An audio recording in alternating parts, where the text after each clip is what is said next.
আসসালামু আলাইকুম। আমি এখন বানাবো দারুণ মজার একটা আইটেম, এটাকে বলে হায়দ্রাবাদি রায়তা। যদিও রায়তা দই দিয়ে তৈরি হয়, কিন্তু এটা দই দিয়ে তৈরি না, কিন্তু খাইতে দারুণ মজার, তৈরি করা খুবই সহজ। তো আসেন দেখি শুরু করা যাক। আমি এখানে 5টা টমেটো অর্ধেক অর্ধেক করে কেটে নিয়েছি। বোটার দিকের কিছু অংশটা একটু কালো কালো ছিল, যেটুকু ফেলে দিছি। এখন আমি এখানে একটা ফ্রাই প্যান গরম করে সামান্য একটু তেল ব্রাশ করে নিয়েছি। ওর মধ্যে আমি টমেটোগুলোকে দিয়ে খুব অল্প আঁচে এটাকে সিদ্ধ করে নিব। পোড়ানো লাগবে না, জাস্ট এটাতে একটু সিদ্ধ হয় আর কি। টমেটোগুলো আরেকটু লাল হলে ভালো হতো, কিন্তু এখনকার টমেটো অত লাল পাওয়া যাচ্ছে না। যাই হোক, অসুবিধা নাই। আমি এটাকে এখন ঢেকে দিই। খুব অল্প আছে আমি রান্না করতেছি, যাতে পুড়ে না যায়, কিন্তু টমেটোটা সিদ্ধ হয়ে যায় আর কি। এই 10-12 মিনিটের মধ্যেই টমেটোগুলো সিদ্ধ হয়ে যায়। এখন আমি একটা কাজ করবো, আমি চুলাটা বন্ধ করে টমেটোগুলার উপরে এই ছিলকাটাকে এইভাবে টেনে উঠায় নেব, সরাই নেবো। এই যে ছিলকাটা টান দিলে উঠে আসে, এগুলোতে প্রত্যেকটা টমেটো থেকে আমি উপরে ছিলকাটা উঠায় নেব। ওমা গরম, একটু ঠান্ডা করে আমি টমেটো ছিলকাগুলো উঠায় নিই। আমি ফ্রাই প্যানে 2 চা চামচ তেল দিচ্ছি। এর মধ্যে আমি 3টা রসুনের কোয়া একটু মোটা মোটা করে কুচি করছি, ওটা দিব। 1 চা চামচ জিরা, 1 চা চামচ সরিষা, কালো সরিষা, 1 চা চামচ জিরা, 1 চা চামচ কালো আস্ত সরিষা, এটা দিয়ে একটু ফোড়ন দিব, একটু নাড়াচাড়া করে নিব। এখানে কারি পাতা দেওয়া হয়, চাইলে কেউ থাকলে দিতে পারেন, আমার কাছে নাই, আমি সেজন্য দিলাম না, কিছু করার নাই। আমি মাঝারি আছে ভাজতেছি। এখন দেখেন রসুনটা একটু বাদামি হয়েছে, সরিষাগুলো ফোটা শুরু করছে। এর মধ্যে আমি এখন ওই ছাল ছাড়ানো সিদ্ধ টমেটোগুলো দিয়ে দিব। এইটাকে এখন আমার একটু ভেজে নিতে হবে। সেই ফাঁকে টমেটোগুলোকে আমার একটু টুকরা টুকরা করে দিতে হবে। আমি জালটা মিডিয়ামে একটু নিচে নামাই দিলাম, যাতে পুড়ে না যায়।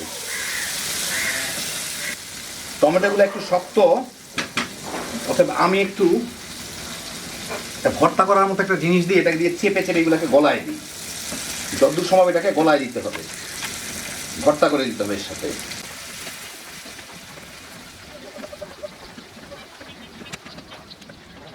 যথেষ্ট হইল।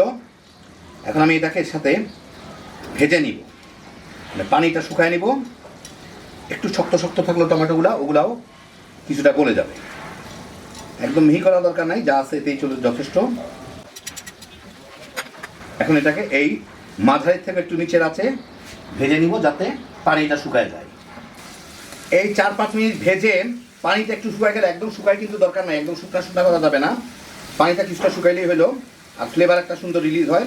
এর মধ্যে কাশ্মীরি মরিচ দেওয়ার কথা লালের জন্য, তো আমি কাশ্মীরি লাল মরিচ আমার কাছে নাই, আমি একটু নর্মাল মরিচ দিয়ে দিচ্ছি ঝালের জন্য, আর কালারটাও যাতে একটু সুন্দর হয়। একটু নেড়ে চেড়ে নিব এটাকে, মরিচের ফ্লেভারটা আর মরিচের ঝালটা যাতে একটু রিলিজ হয়। হয়ে গেল, আমি চুলাটা বন্ধ করে দিই। এখন আমি এটা থেকে এটাকে উঠায় ফেলবো, নাহলে এর মধ্যে থাকলে কিন্তু একদম শুকনা শুকনা হয়ে যাবে। আমার এরকম একটু ভিজা ভিজা টাইপেরই লাগবে। আমি এখানে ছোট্ট একটা ফ্রাই প্যানে 2টা শুকনা মরিচ একটু টেলে নিব। এগুলোকে আমার ভেঙে আধা ভাঙ্গা করে নিতে হবে, সেই জন্য এগুলোকে একটু ভেজে নিই আর কি। আমি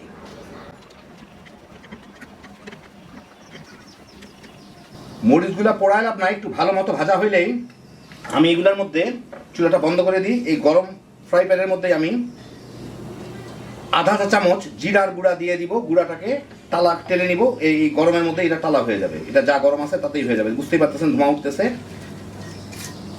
একটু নাড়াচাড়া করি আমি এটাকে এখন উঠায় নিব এর মধ্যে থেকে।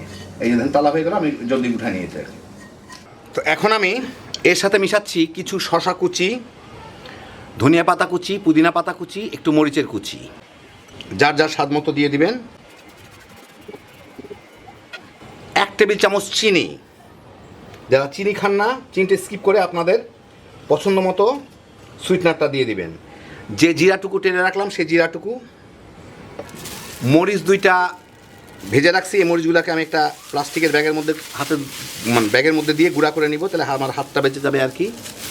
এভাবে চাপ দিলেই গুঁড়া গুঁড়া হয়ে যাবে, বড় বড় ভাঙ্গা গুঁড়া আর কি। যার যার স্বাদ মতো ঝাল দিবেন, স্বাদ মতো একটু বিট লবণ দিয়ে এখন এটাকে আমার মিশিয়ে নিতে হবে।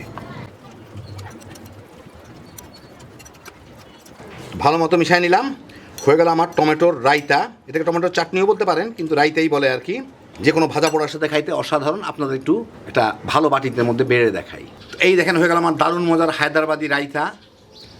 যদিও রায়তা দই দিয়ে তৈরি করা হয়, কিন্তু এই রায়তাটা দই ছাড়াই তৈরি করা যায়। অনেকটা বলতে পারেন টমেটোর চাটনির মতো। এখন একটু ঠান্ডা ঠান্ডা আবহাওয়া চলে আসতেছে। আমরা অনেকেই বিভিন্ন ভাজা পোড়ার আইটেম তৈরি করব বিকালে স্ন্যাক্সে খাওয়ার জন্য। এইটা থাকলে সেই ভাজা পোড়াকে এটা দিয়ে তামা তামা করে খেয়ে ফেলাইতে পারবেন। বাচ্চা বড় সবাই পছন্দ করবেন। হ্যাভি জোশের একটা আইটেম।